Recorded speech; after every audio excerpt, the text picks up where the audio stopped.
The world we see around us is a reflection of our inner world.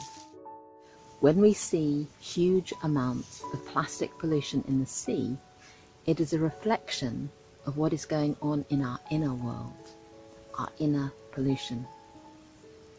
So what is pollution actually? It's when a system produces a material that is not used for anything, an unwanted byproduct.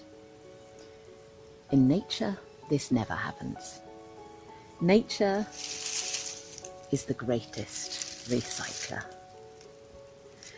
Nature is our greatest teacher of how to live on Earth. So what is our inner pollution?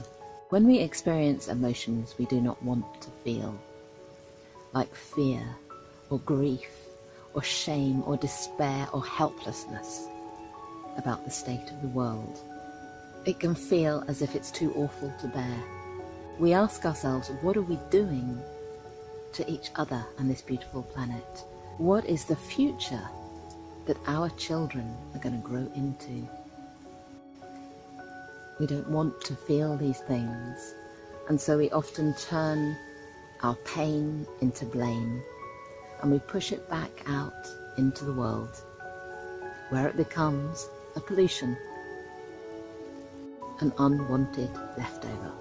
Thoughts and emotions are real things that affect the world that we live in, and when we push them away, it is like putting more plastic into the sea.